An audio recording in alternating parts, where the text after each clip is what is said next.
Année après année, le cosmos nous dévoile ses secrets. Ses explosions d'étoiles, ses gigantesques trous noirs, ses impressionnants nuages de gaz.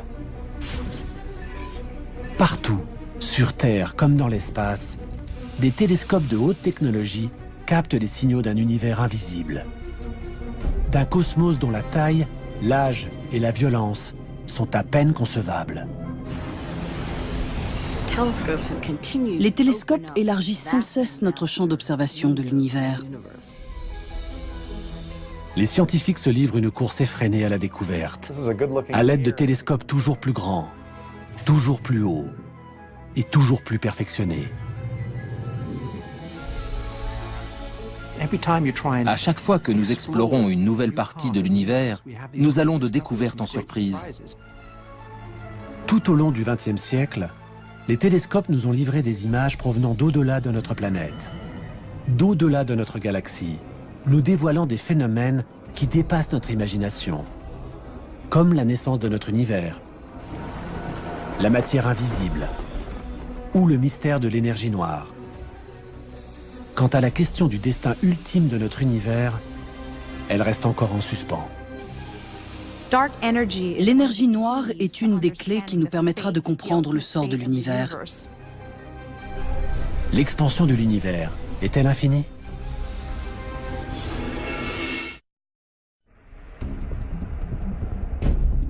Au début du XXe siècle, l'univers connu se limitait à notre galaxie, la Voie lactée.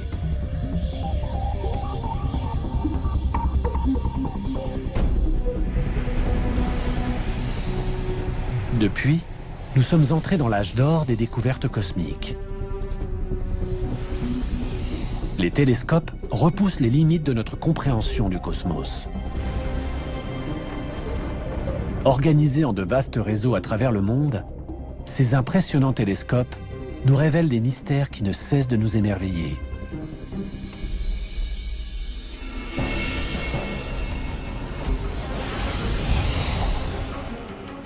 Nous contemplons, ébahis, la beauté des planètes de notre système solaire, les majestueux anneaux de Saturne, ou la course folle des nuages à la surface de Jupiter. Mais au-delà de notre système solaire, nous découvrons l'existence d'exoplanètes, orbitant autour d'autres soleils. Et par-delà notre galaxie, ce sont des centaines de milliards d'autres galaxies, comme celle d'Andromède, du Sombrero ou du Tourbillon, qui comptent chacune des centaines de milliards d'étoiles. Nous avons détecté des trous noirs gigantesques, tournoyant furieusement au cœur de certaines galaxies, dont la nôtre.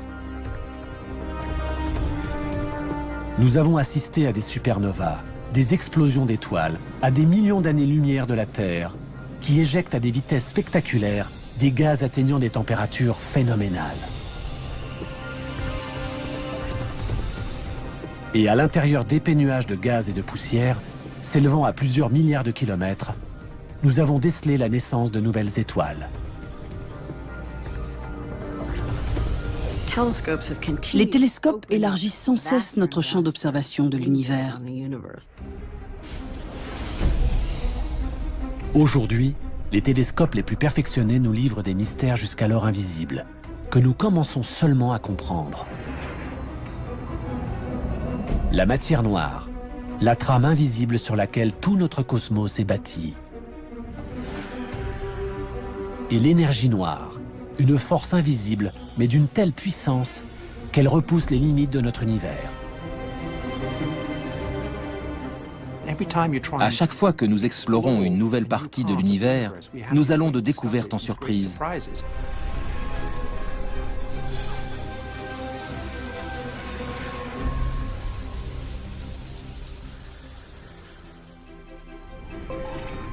Remontons au début du XXe siècle. À l'époque, l'univers connu est bien plus petit. Il y a d'abord notre système solaire, avec le Soleil, la Terre et les autres planètes. Puis tout autour, les millions d'étoiles qui, avec le système solaire, forment notre galaxie, la Voie lactée. Et puis, plus rien. L'univers s'arrête là. Mais une question hante cependant les astronomes. La grande question qui agitait le début du XXe siècle était de savoir si l'univers ne se constituait que de notre Voie lactée ou s'il existait d'autres galaxies. Que s'est-il passé depuis? Comment les télescopes ont-ils réussi à révéler une si grande partie de notre cosmos jusqu'à atteindre ses extrémités?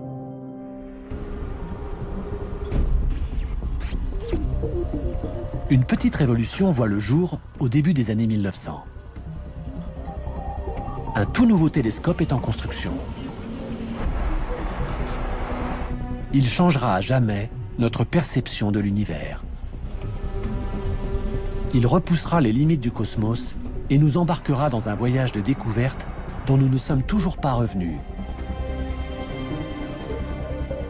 Il s'agit d'un des télescopes les plus importants de l'histoire de l'astronomie.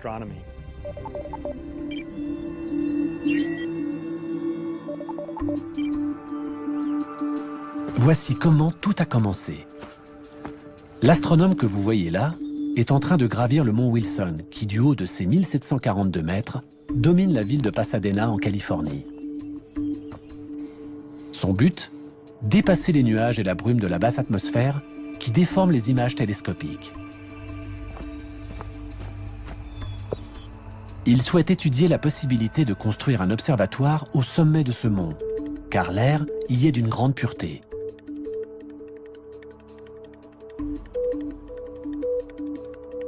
Les astronomes commençaient à se rendre compte que pour avoir une bonne vue astronomique, il fallait trouver des sites de qualité plutôt que de se contenter de construire des télescopes dans des observatoires déjà existants. Il devenait évident que les montagnes de l'ouest des États-Unis offraient d'excellentes conditions. À l'époque, la simple idée d'installer un observatoire en haut d'une montagne est révolutionnaire et nécessite une lourde organisation logistique.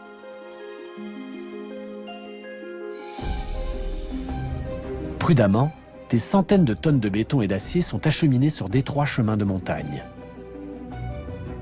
Mais la pureté du ciel en vaut la peine. L'observatoire du mont Wilson deviendra le plus haut observatoire du monde, ainsi qu'une référence pour tous les autres observatoires construits par la suite.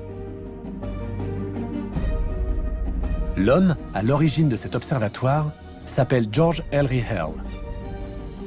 Il s'est donné pour objectif de résoudre le plus grand mystère du cosmos, découvrir s'il existe quelque chose au-delà de notre galaxie.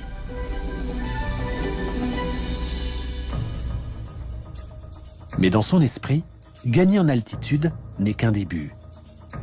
Pour pouvoir voir jusqu'au fin fond du cosmos avec la plus grande clarté, son observatoire doit être équipé du plus grand télescope du monde. Les télescopes sont une sorte de réservoir à lumière. Plus un télescope est grand, plus il peut recevoir de lumière et détecter ainsi les étoiles les plus discrètes. Mais Hale rencontre un obstacle de taille. À l'époque, l'objectif de la plupart des télescopes est constitué d'une lentille en verre. Or, à partir d'une certaine taille, les lentilles se déforment sous leur propre poids, ce qui provoque une distorsion des images. Les lentilles en verre ont atteint leurs limites. Hale affine donc son cahier des charges. Ce dont il a besoin, c'est d'un télescope géant, capable de recevoir un maximum de lumière et qui ne soit pas équipé de lentilles. Il se tourne alors vers un télescope inventé par Isaac Newton en 1668. Le télescope réflecteur. Ce type de télescope est équipé d'un miroir concave en métal, et non d'une lentille. Il concentre la lumière en la réfléchissant. Hale décide alors d'entreprendre la construction du plus grand télescope réflecteur jamais construit. La construction de cet instrument géant nécessite une technique et des moyens révolutionnaires. Elle se déroulera sur 11 années. Ce miroir concave, d'un diamètre de 2,50 m, pèse plus de 4 tonnes. Il est fixé à la base d'un tube d'acier long de 12 mètres et est abrité par un dôme de 30 mètres de diamètre.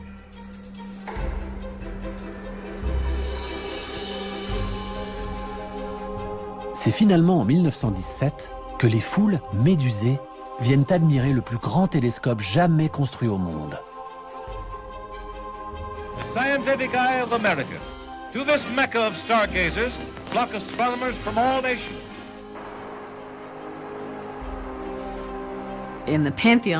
Dans le panthéon des télescopes astronomiques, on peut dire sans hésitation que celui du mont Wilson est le plus important de l'histoire de la cosmologie. Ce télescope a permis de faire tant de découvertes qu'il est aujourd'hui incontournable. Rapidement, cet immense télescope est dirigé vers une des plus vieilles énigmes de l'astronomie. Depuis des siècles, ces étranges nuages lumineux qui flottent parmi les étoiles intriguent les astronomes. Ce sont des nébuleuses. Certaines se présentent sous forme de tourbillons ovales, d'autres arborent de délicates spirales étoilées ou déploient dans le ciel leurs tentacules. Elles sont des milliers à apparaître dans l'objectif des télescopes, mais personne n'en connaît ni leur nature, ni à quelle distance elles se trouvent. Certains astronomes pensent que quelques-unes de ces nébuleuses pourraient se trouver en dehors de notre Voie lactée. Ces nébuleuses seraient-elles alors ce que l'on appelle à l'époque des univers-îles, des galaxies semblables à la nôtre? Si tel est le cas, alors notre connaissance de l'univers et de ses limites s'en trouverait bouleversée. L'observatoire de Hale lève enfin les contraintes techniques qui paralysaient jusqu'alors les recherches astronomiques. Hale invite les meilleurs astronomes du monde à venir l'aider à résoudre une fois pour toutes cette énigme. Parmi eux se trouve un jeune homme, un certain Edwin Hubble. Edwin Hubble était un des plus grands astronomes d'observation. On lui doit un nombre impressionnant de découvertes décisives. Hubble passe des nuits entières à scruter les nébuleuses, vissées au télescope du mont Wilson. Une en particulier retient son attention, la nébuleuse d'Andromède. En effet, elle livre grâce au télescope des détails jusqu'alors invisibles.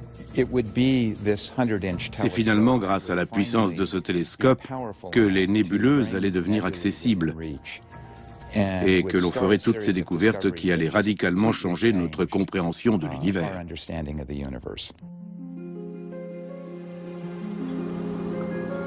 Hubble arrive à distinguer des étoiles à l'intérieur de la nébuleuse d'Andromède. Mais pour savoir s'il s'agit réellement d'un univers-île, qui se trouverait en dehors de la Voie lactée, il doit d'abord trouver à quelle distance elle se trouve de la Terre, ce qui est plus facile à dire qu'à faire. Réussir à calculer des distances dans l'immensité de l'univers est une des missions les plus délicates des astronomes. À l'instar des phares de voiture, plus les étoiles sont proches, plus elles brillent fort. C'est en connaissant leur véritable intensité lumineuse qu'il est possible d'établir leur distance. Cela revient un peu à connaître la puissance d'une ampoule électrique. Mais quand on ne dispose pas de cette donnée, cela complique les choses, comme nous l'explique l'astrophysicienne Kim Weaver. À cette distance, on a l'impression que les phares de la voiture semblent avoir la même intensité que celui de mon vélo. Mais plus la voiture approche, plus il semble évident que la véritable intensité de ces phares est supérieure à celle de la lampe de vélo. Pour les étoiles, c'est la même chose. Si l'on connaît la luminosité intrinsèque d'une étoile, alors on peut en déduire sa distance de la Terre. C'est ce qu'on appelle une chandelle standard.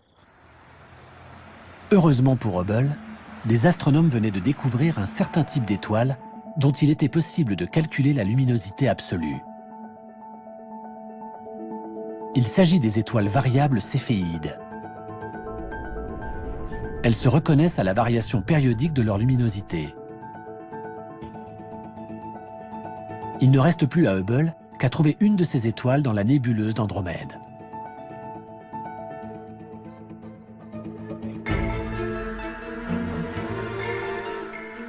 La nuit, il scrute patiemment les cieux, à l'aide du télescope. Et le jour, il analyse les clichés pris durant la nuit, dans l'espoir de repérer une étoile dont la luminosité aurait changé. Enfin, le 6 octobre 1923, après des mois de labeur, Hubble touche au but. Il repère une variable céphéide en bordure d'Andromède.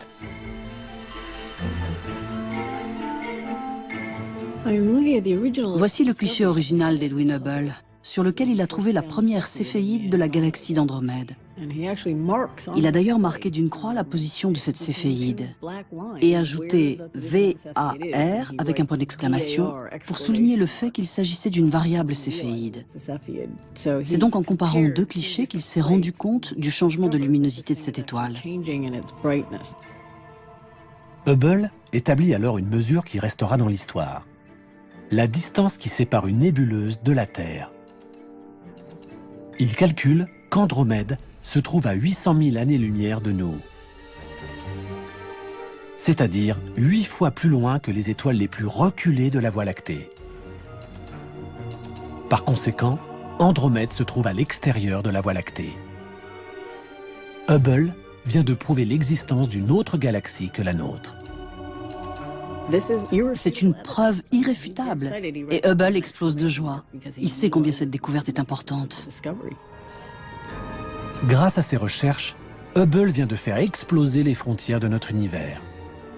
Le cosmos ne se résume pas qu'à notre seule galaxie.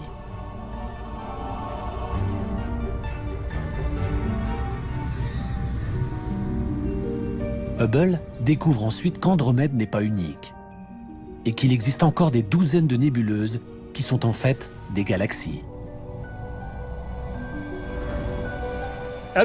Les recherches de Hubble ont révolutionné notre vision de l'univers. Aujourd'hui encore, les télescopes les plus puissants au monde ne font qu'explorer l'univers découvert par Hubble. Capables de voir à des milliards d'années-lumière, ils ont fait connaître les centaines de milliards de nouvelles galaxies, comptant chacune plus de 100 milliards d'étoiles, qui emplissent l'univers. Multipliez tous ces chiffres entre eux, et vous obtiendrez plus d'étoiles dans le ciel que tous les grains de sable des déserts et des plages de la Terre entière. En l'espace d'un instant, l'univers est devenu des centaines de milliards de fois plus grand. Hubble, en prouvant l'existence d'autres galaxies en dehors de la nôtre, donne presque une dimension d'infini à notre univers.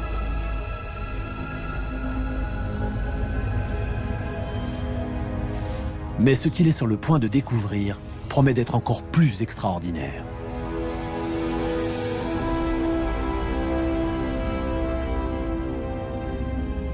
Au cours des années précédentes, certains astronomes avaient remarqué que de nombreuses nébuleuses, identifiées ensuite par Hubble comme des galaxies, s'éloignaient de nous. Hubble s'attache maintenant à en connaître la raison et commence par effectuer des analyses sur la lumière elle-même. Il utilise pour cela une méthode mise au point dans les années 1800. Voici un spectroscope construit vers 1880. Il fait partie de la première génération d'instruments utilisés pour étudier la lumière du Soleil. C'est le genre d'instrument qui a transformé l'astronomie, parce qu'il permet de décomposer la lumière comme jamais on n'aurait pu l'imaginer. Le spectroscope fait apparaître le spectre de la lumière blanche sous forme d'un arc-en-ciel de couleurs. Ce spectre contient des informations utiles pour comprendre le déplacement des étoiles. La lumière se compose d'ondes. Chaque couleur a sa propre longueur d'onde. La longueur d'onde de la lumière bleue est courte, tandis que celle de la lumière rouge est plus longue. Mais quand une galaxie fuse à travers l'univers, on peut observer depuis la Terre une variation de sa longueur d'onde. Si la galaxie se rapproche de la Terre, sa longueur d'onde se rétrécit et apparaît dans les tons bleus. Si la galaxie s'éloigne de nous, alors sa longueur d'onde s'étale et tire vers le rouge. C'est ce que l'on appelle le décalage vers le rouge. Ce phénomène peut servir de compteur de vitesse cosmique. Plus la vitesse d'éloignement de la galaxie est importante, plus sa longueur d'onde se décalera vers le rouge.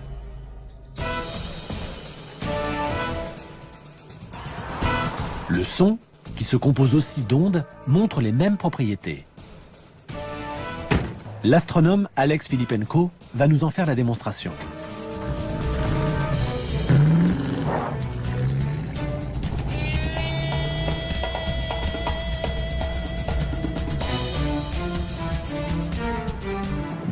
Ça va être amusant.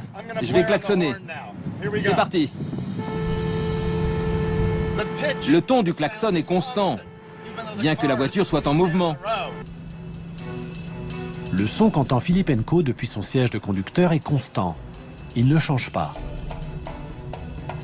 Filippenko va à présent rester au bord de la route pour écouter le son du klaxon quand la voiture passera devant lui.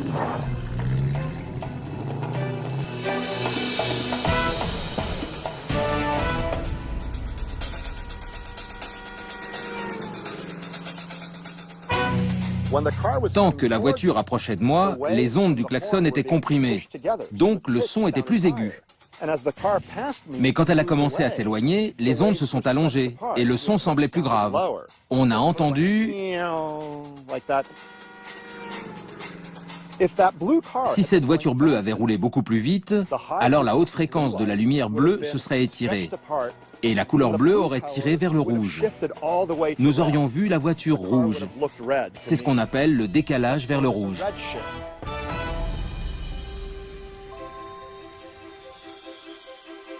Revenons en 1928.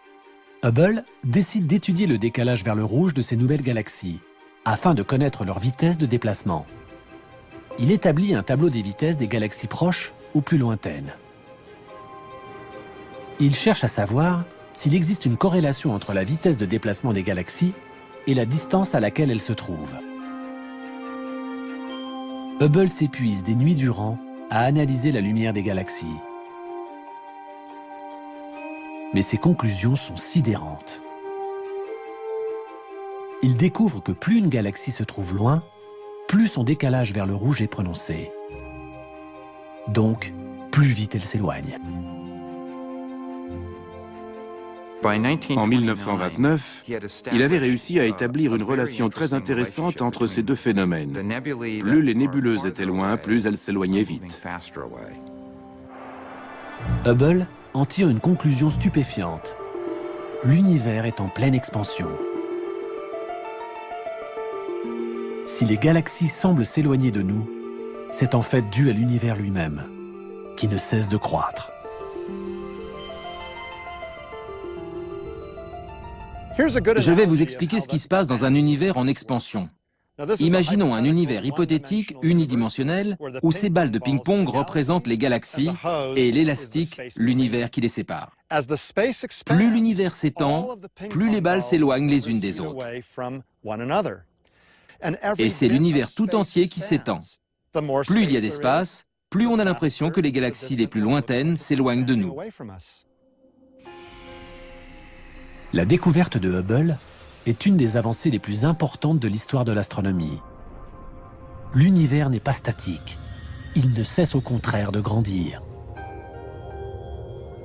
Si ces galaxies s'éloignent les unes des autres, c'est parce que l'espace qui les sépare est en train de croître.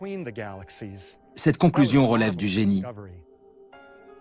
Jamais Hubble n'aurait été capable de faire une telle découverte sans le télescope du mont Wilson et son miroir de 2,50 m.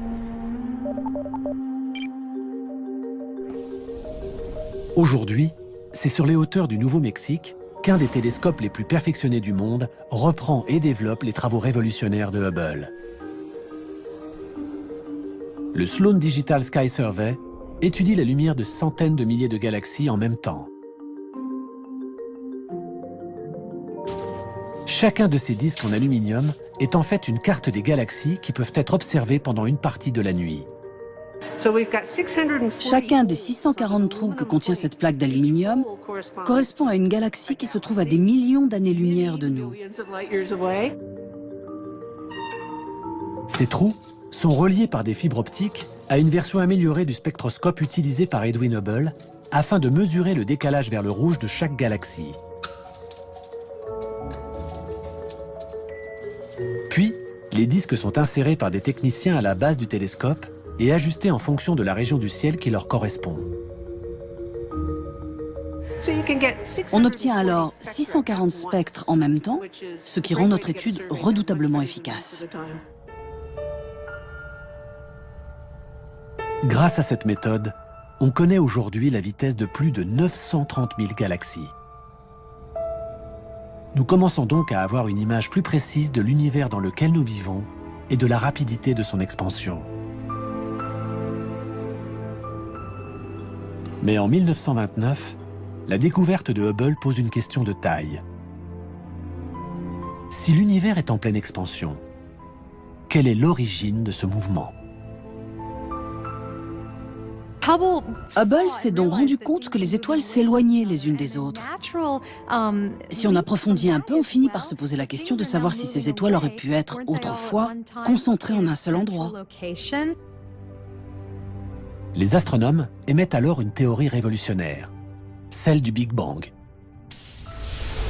L'instant unique de la naissance de notre univers. Cette idée est à tel point révolutionnaire que les scientifiques ont du mal à y croire. Il était impossible d'observer ce phénomène. Cela paraissait absurde à l'époque. Einstein lui-même n'y croyait pas. Non seulement personne n'adhérait à cette théorie, mais en plus, les télescopes d'alors ne permettaient pas d'observer les effets du Big Bang. Pour étayer cette théorie, les astronomes ont donc besoin d'un télescope radicalement différent, capable de voir ce qui est invisible pour l'œil. Au-delà des couleurs que notre œil perçoit, se trouvent les rayons du spectre électromagnétique invisibles à l'œil nu. Les rayons gamma, les rayons X, les ondes radio, les micro-ondes sont d'une importance cruciale pour les astronomes.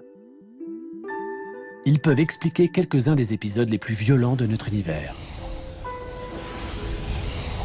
L'œil humain ne peut percevoir qu'une infime partie du spectre électromagnétique, des ondes qui fonctionnent comme la lumière.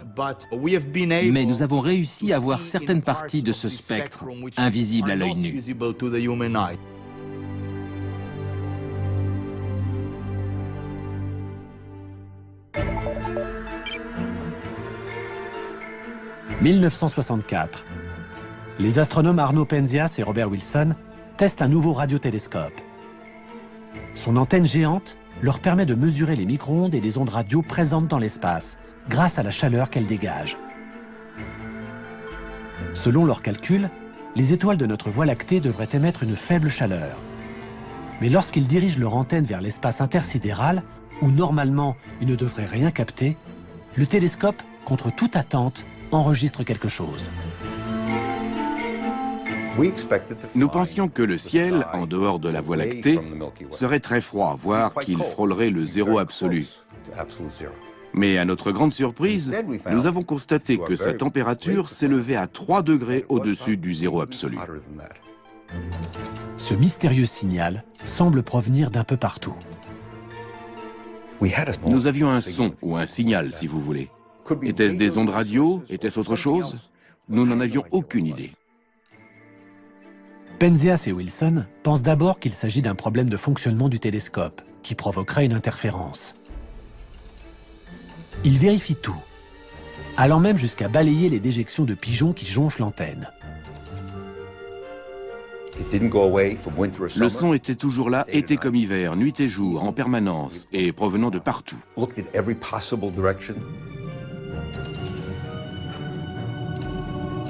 Étaient-ce les restes d'une explosion nucléaire ou des particules chargées qui flottaient dans l'atmosphère? Comment savoir? Penzias et Wilson sont dans une impasse. Mais ils entendent parler de travaux menés par une équipe de scientifiques un peu plus loin dans leur rue, à l'université de Princeton. Robert Dicke et ses collègues viennent de démontrer qu'il devrait être possible de capter la rémanence du Big Bang. Ils en ont même calculé la température qui devrait atteindre les 3 degrés Kelvin au-dessus du zéro absolu. J'ai donc appelé au bureau de Robert Dicke et je suis tombé sur lui. Et j'ai appris plus tard qu'après avoir raccroché, il s'est tourné vers ses collègues et leur a dit « Messieurs, nous avons été doublés. Penzias et Wilson viennent sans le savoir de trouver la première preuve physique de l'existence du Big Bang. Ce signal, capté par leur radiotélescope, est la rémanence de la naissance de l'univers, ou fond diffus cosmique. Aujourd'hui encore, cette découverte est une des plus importantes de tous les temps. Nous entendions l'écho de la création. En 1978, Penzias et Wilson reçoivent le prix Nobel.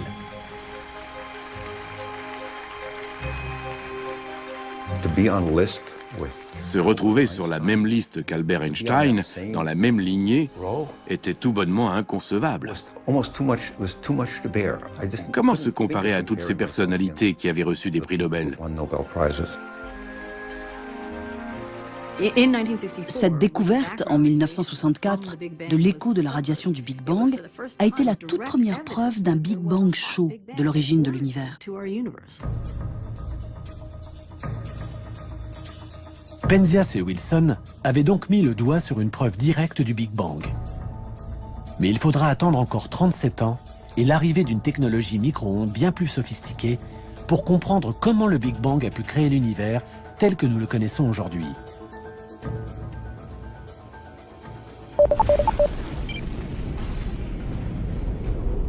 Cet appareil, qui tourne en orbite à 1,6 million de kilomètres de la Terre, est la sonde Wilkinson Microwave Anisotropy Probe, ou WMAP. Il s'agit d'une version très avancée de l'antenne géante de Penzias et Wilson, équipée de 2 télescopes réflecteurs. La mission de la sonde WMAP est l'étude du rayonnement thermique cosmologique dans le moindre de ses détails, afin d'en savoir plus sur la formation des galaxies. Avec la WMAP, nous tentons de remonter jusqu'aux tout premiers instants de l'univers. 1 an après la mise en orbite de la sonde, les premiers résultats sont cartographiés. Les résultats de l'observation étaient étonnants. Au lieu d'une radiation diffuse homogène, nous mesurions des changements de température d'1 millième de pourcentage sur tout l'univers. La WMAP décèle d'infimes fluctuations de température. Le contraste flagrant des changements de température que l'on peut voir ici, qui vont du plus chaud représenté par le rouge au plus froid en bleu, ne sont en fait que des variations de quelques millionièmes de degrés. Ces variations sont donc infimes, mais elles révèlent à l'échelle du ciel des informations d'une importance capitale pour nous. Ces minuscules points rouges correspondent à des endroits où la matière semble se concentrer et où des noyaux de galaxies finiront par apparaître. Ces indices, ces preuves, nous donnent des renseignements cruciaux sur l'origine des étoiles et des galaxies. Grâce à la sonde WMAP, les astronomes recueillent des informations sur les premiers instants de l'univers qui ont suivi le Big Bang. Nous pouvons en déduire ce qui s'est passé au cours du premier milliardième de la première seconde de l'univers. Je trouve vertigineux de pouvoir remonter si loin dans l'histoire de l'univers. La précision de la sonde WMAP permet aussi aux astronomes de résoudre une autre des grandes énigmes du cosmos: l'âge exact de l'univers. Pour la première fois, les astronomes disposent d'un chiffre précis. Nous savons aujourd'hui que l'univers a environ 13,7 milliards d'années. C'est beaucoup, mais ce n'est pas infini, alors que cela aurait pu être le cas. C'est là une autre des grandes découvertes scientifiques du XXe siècle. Jamais aucun autre télescope n'a été capable de nous faire voyager aussi loin de la Terre et aussi près de la naissance du cosmos. Il nous donne à voir les frontières de l'univers et nous en dévoile des détails insoupçonnés. Mais les micro-ondes qu'il enregistre sont invisibles pour l'œil humain. Sera-t-il possible un jour de contempler les toutes premières galaxies de l'univers de nos propres yeux, dans la lumière visible? Oui, mais pour cela, les télescopes optiques devront bénéficier eux aussi d'une avancée technologique qui les fera prendre leur envol. Liftoff of the Space Shuttle Discovery with the Hubble Space Telescope, our window on the universe. La NASA lance le télescope le plus célèbre jamais construit. Si vous demandez à n'importe quel passant dans la rue de citer le nom d'un télescope, on vous répondra Hubble.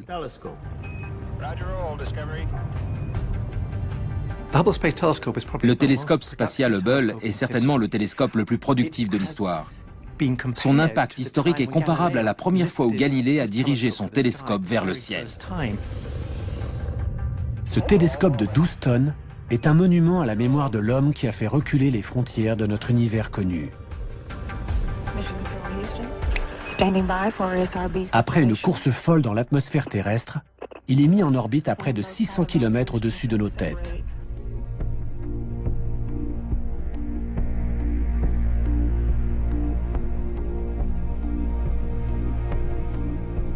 Depuis que Hale avait fait construire un observatoire sur une montagne, les astronomes rêvaient de pouvoir envoyer un télescope dans l'espace.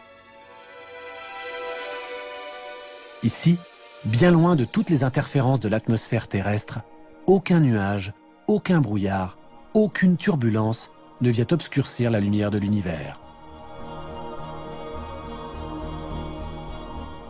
Le fait d'avoir un télescope dans l'espace nous offre une vue imprenable sur l'univers, et c'est Hubble qui nous a fait remonter le plus loin dans le temps et dans l'espace. Et Hubble, lui, observe la lumière visible. Hubble nous donne les images que nous serions capables de voir si nous étions dans le vide, si nous avions des yeux de 2 mètres, et que nous puissions les garder ouverts pendant une semaine. Voilà ce que nous verrions. Ce ne sont pas des images de synthèse, ce sont des photos numériques. Ces photos étonnantes de clarté, prises par Hubble, sont les images les plus extraordinaires qui nous soient parvenues de l'univers. Des restes d'explosions d'étoiles qui fusent dans l'espace. D'immenses nuages de gaz et de poussière d'où naissent de nouvelles étoiles. De lointaines galaxies tourbillonnant dans l'espace et qui, entrant en collision, créent de nouvelles supergalaxies.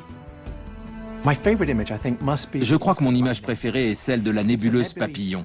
C'est une nébuleuse dont s'échappent des gaz à presque 1 million de km/h.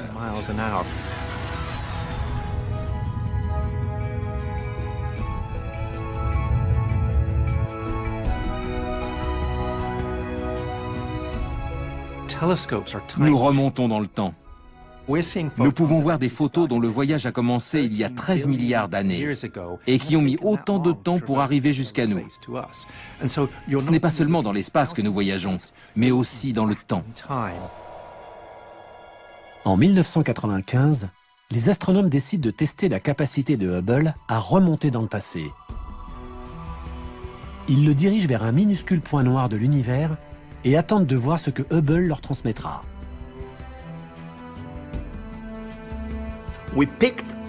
Nous avons choisi une microscopique partie du ciel où il n'y avait rien, du moins rien de spécial. Nous avons fixé pendant 10 jours un point noir dans le ciel. C'est comme si on avait demandé à Hubble d'espionner par un ridicule petit trou de serrure de notre galaxie l'univers qui s'étendait derrière. La taille de ce trou ne dépassait pas le diamètre d'une paille. Mais ce que voit Hubble est fascinant. Et dans cette infime partie du ciel, nous avons compté 10 000 galaxies. Chaque point lumineux que vous voyez sur cette image représente une galaxie composée d'une centaine de milliards d'étoiles telles que le Soleil. Cette image s'appelle le champ profond de Hubble. On peut y voir des galaxies d'une luminosité 4 milliards de fois plus faible que ce que l'œil humain est capable de percevoir. Cette lumière a commencé son voyage il y a des milliards d'années. S'il y a bien une image qui nous donne une idée de la taille et de la profondeur de l'univers, c'est celle-ci. Chaque mission d'entretien de Hubble a été l'occasion pour les astronautes d'améliorer sa résolution optique. La dernière mission de la NASA, qui remonte à 2009, a permis d'obtenir l'image d'un nouveau champ profond qui révèle les galaxies les plus lointaines jamais vues, datant de seulement 600 millions d'années après le Big Bang. Nous voyons aussi loin qu'il est possible de voir, puisque nous remontons à l'époque de la naissance des galaxies. Le télescope spatial Hubble ne cesse de produire des images toutes plus étonnantes les unes que les autres. Je pense que Hubble est en un sens unique en son genre dans l'histoire de la science.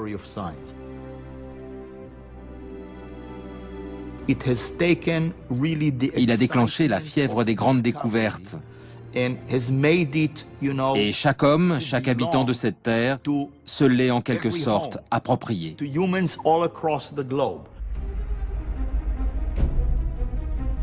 Hubble a permis de mettre les mystères de notre cosmos sous le feu des projecteurs. Il travaille aujourd'hui avec un vaste réseau de super télescopes modernes. Ensemble, ils tentent d'en savoir plus sur un phénomène inconnu qui a secoué le monde de l'astronomie et qui menace de remettre en question toutes les connaissances que l'on a pu amasser sur l'univers.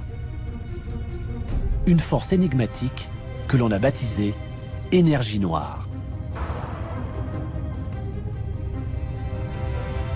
L'énergie noire est une énigme absolument totale. C'est une énergie qui semble avoir été créée de rien, du vide sidéral. Nous ne savons pas ce que c'est. Rien ne laissait présager de la découverte d'une telle énergie noire.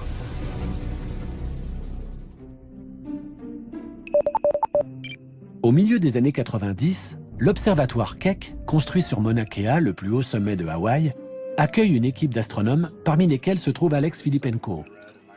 Ensemble, ils scrutent les profondeurs du cosmos. Ils savent que l'univers est en pleine expansion. Mais cette expansion durera-t-elle éternellement? Selon eux, l'univers cessera un jour de croître et commencera à ralentir. Quand je jette en l'air cette pomme, elle subit la force gravitationnelle de la Terre qui la fait ralentir, s'arrêter et inverser son mouvement. De la même manière, toutes les galaxies pourraient un jour ralentir, puis stopper l'expansion de l'univers. Et cela pourrait être suivi par une contraction de tout l'univers, par un Big Crunch. L'univers pourrait-il être en train d'inverser son mouvement?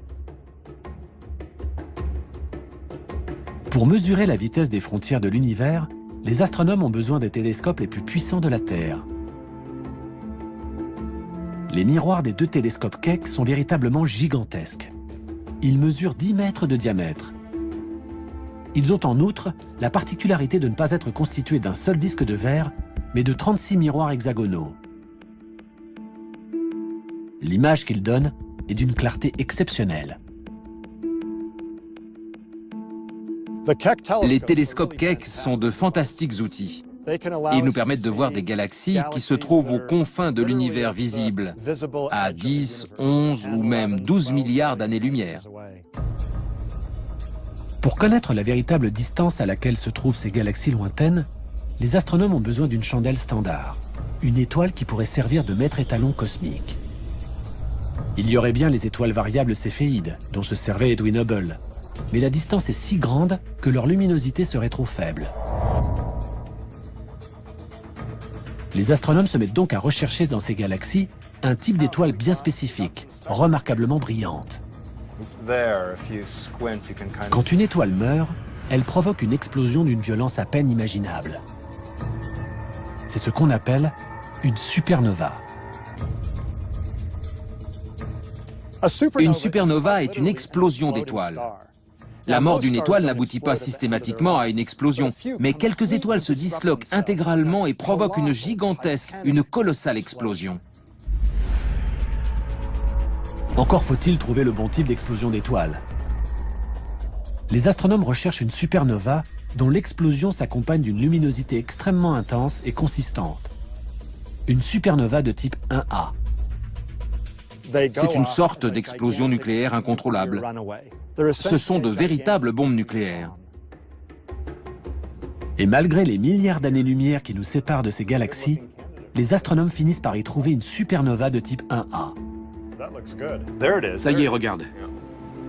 Là, c'est un peu flou. Ils peuvent à présent mesurer le décalage vers le rouge de ces galaxies lointaines pour en calculer la vitesse d'éloignement. Enfin, en 1998, après des années de recherche, tombe un résultat auquel personne ne s'attendait. L'expansion de l'univers n'est absolument pas en train de ralentir. Elle s'accélère. À notre grande surprise, nous nous sommes rendus compte que la vitesse d'expansion de l'univers avait augmenté. Au lieu de ralentir, elle accélérait. Comme si ma pomme faisait zoom, comme ça. Cette conclusion était hallucinante. Une force mystérieuse, impossible à voir, est donc en train de défier la gravité et de repousser toujours plus loin les frontières de l'univers. Les astronomes ont donné à cette force le nom d'énergie noire. Il est possible que la théorie de la gravité d'Einstein soit incomplète et que cette énergie révolutionne quelques-unes des lois fondamentales de la physique. Mais la nature exacte de l'énergie noire et l'influence qu'elle exerce sur notre univers sont autant de questions qui restent actuellement sans réponse. L'énergie noire est une des clés qui nous permettra de comprendre le sort de l'univers. Son expansion sera-t-elle infinie ? L'accélération va-t-elle continuer? Va-t-elle même s'accélérer? Si c'est le cas, l'univers risque de se déchirer. La seule chose dont les astronomes soient sûrs, c'est que cette énergie noire remplit la majeure partie de l'univers. Depuis, nous avons découvert que cette énergie noire constitue 72% de la densité d'énergie de notre univers. Et malgré cela, nous ne savons pas ce que c'est. Pour vous faire comprendre la taille de l'énigme devant laquelle nous nous trouvons, prenons l'exemple de la Terre qui est recouverte à 70% d'eau. Et imaginons que nous n'ayons absolument aucune idée de ce qu'est l'eau. C'est ce qui se passe avec l'énergie noire. Et comme si un seul mystère invisible ne suffisait pas, les scientifiques du laboratoire de la NASA, dédiés à la propulsion à réaction, sont en train d'étudier une substance invisible, tout aussi mystérieuse, la matière noire. La matière noire est invisible. On ne peut la voir qu'en observant la distorsion des objets qui se trouvent derrière. Les images prises par le télescope Hubble servent aussi à présent à localiser la matière noire dans l'univers. On peut voir sur les photos que cette substance invisible dévie la lumière.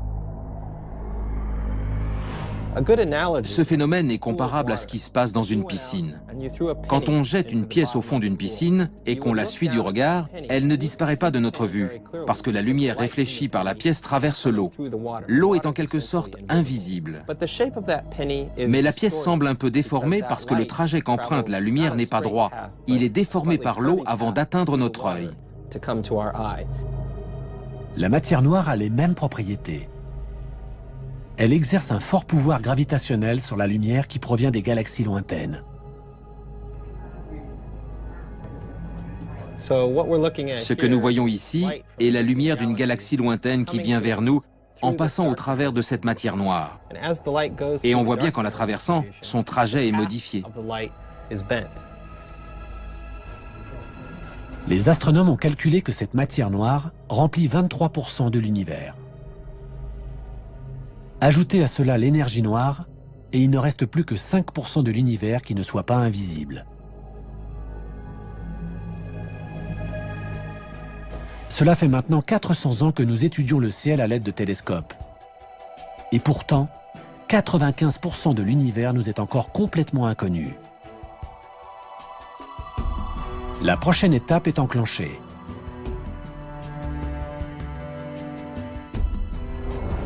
Une nouvelle génération de télescopes, propulsés dans l'espace, installés sur les plus hauts sommets de nos montagnes ou enfouis à des kilomètres sous terre, se prépare à révolutionner une fois de plus notre compréhension de l'univers. Notre connaissance de l'univers dépend exclusivement des télescopes. Ils sont notre unique moyen d'exploration. Nous sommes en train de concevoir des télescopes géants qui nous aideront à avancer sur des sujets fondamentaux, tels que la nature de l'univers, sa composition ou la possibilité d'une vie extraterrestre. La très grande sensibilité des instruments scientifiques actuels les rend capables d'étudier aussi bien le visible que l'invisible. Ce sont eux qui nous livreront les clés des plus grands mystères de notre cosmos. Nous sommes sur le point de découvrir la partie invisible de notre univers. Depuis le jour où pour la première fois l'homme dirigea un télescope vers le ciel, nous n'avons cessé de chercher à découvrir les limites de notre univers. Les progrès de la technologie ont donné naissance à des télescopes toujours plus gros, toujours plus hauts, toujours plus perfectionnés. Grâce à eux, nous avons eu la chance de faire des découvertes toutes plus vertigineuses les unes que les autres. Nous savons à présent combien nous sommes petits comparé à l'immensité de notre univers. Nous sommes même sur le point de découvrir des planètes sur lesquelles pourraient se développer des formes de vie. Y a-t-il des planètes semblables à notre Terre? La vie existe-t-elle ailleurs? Nos futurs télescopes pourraient bien être capables de répondre à ces questions. Étape par étape, nous avons franchi les limites de notre planète, puis de notre galaxie, dépassé ensuite des centaines de milliards d'autres galaxies et atteint les confins de notre univers. Nous sommes virtuellement remontés jusqu'au Big Bang et à l'origine des temps. Les télescopes remettent en question tout ce que nous pensions savoir de notre planète et de sa place dans l'univers. Qui sait ce que nous réserve l'avenir? Il faudra faire le point dans un siècle. Je pense qu'une fois de plus, tout notre savoir aura volé en éclats.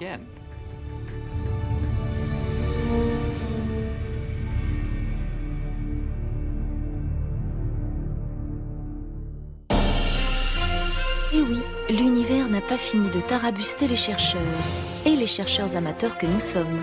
Dans un instant, nous filons au soleil. Et pour les bonus, cliquez sur arte.tv/étoile.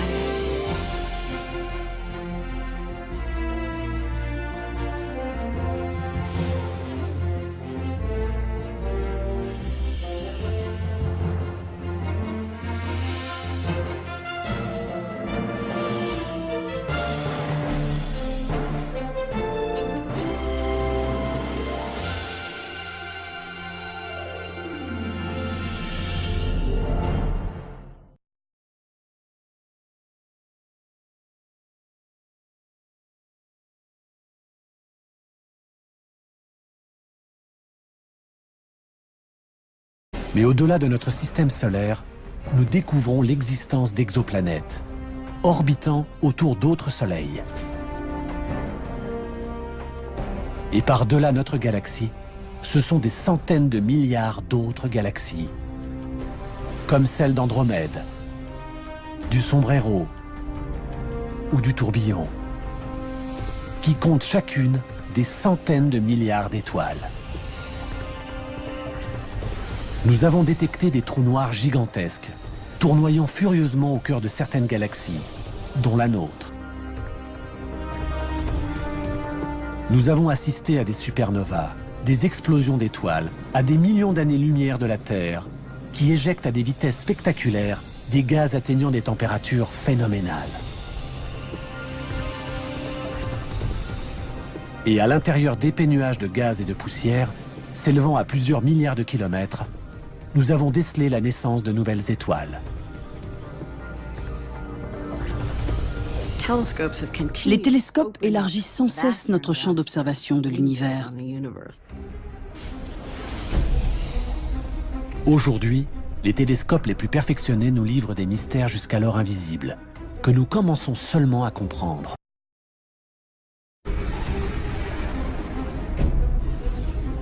Année après année, le cosmos nous dévoile ses secrets. Ces explosions d'étoiles, ces gigantesques trous noirs, ces impressionnants nuages de gaz.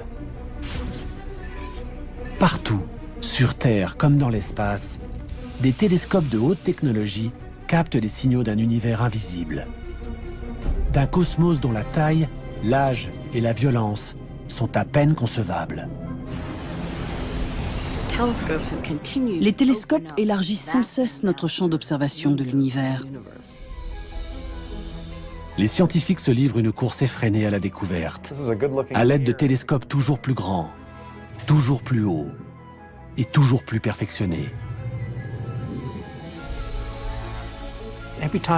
À chaque fois que nous explorons une nouvelle partie de l'univers, nous allons de découverte en surprise.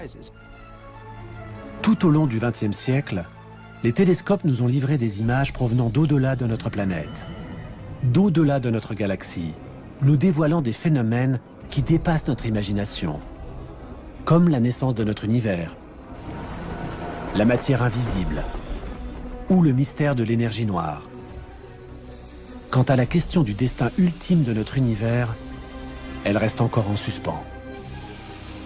L'énergie noire est une des clés qui nous permettra de comprendre le sort de l'univers. L'expansion de l'univers est-elle infinie?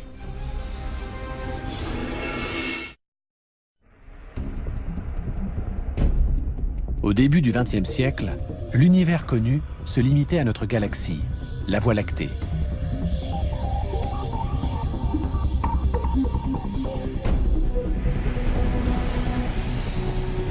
Depuis, nous sommes entrés dans l'âge d'or des découvertes cosmiques. Les télescopes repoussent les limites de notre compréhension du cosmos. Organisés en de vastes réseaux à travers le monde, ces impressionnants télescopes nous révèlent des mystères qui ne cessent de nous émerveiller.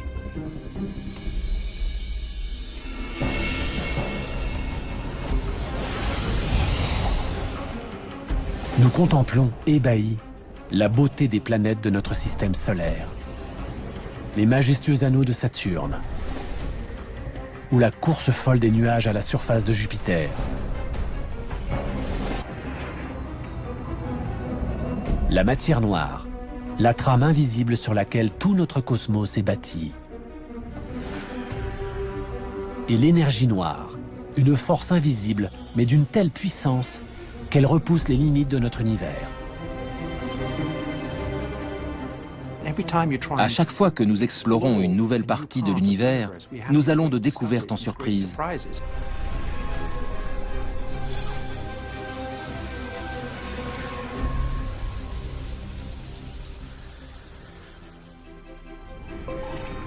Remontons au début du XXe siècle. À l'époque, l'univers connu est bien plus petit. Il y a d'abord notre système solaire, avec le Soleil, la Terre et les autres planètes. Puis tout autour, les millions d'étoiles qui, avec le système solaire, forment notre galaxie, la Voie lactée. Et puis plus rien. L'univers s'arrête là. Mais une question hante cependant les astronomes. La grande question qui agitait le début du XXe siècle était de savoir si l'univers ne se constituait que de notre Voie lactée ou s'il existait d'autres galaxies. Que s'est-il passé depuis? Comment les télescopes ont-ils réussi à révéler une si grande partie de notre cosmos jusqu'à atteindre ses extrémités?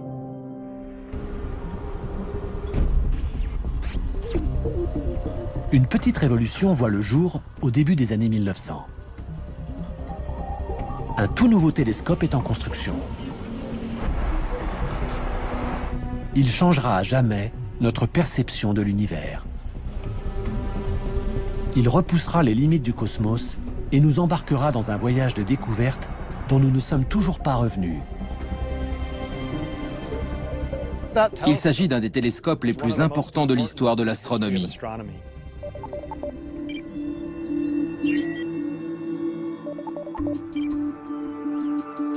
Voici comment tout a commencé. L'astronome que vous voyez là est en train de gravir le mont Wilson, qui du haut de ses 1742 mètres, domine la ville de Pasadena en Californie. Son but? Dépasser les nuages et la brume de la basse atmosphère qui déforment les images télescopiques. Il souhaite étudier la possibilité de construire un observatoire au sommet de ce mont, car l'air y est d'une grande pureté.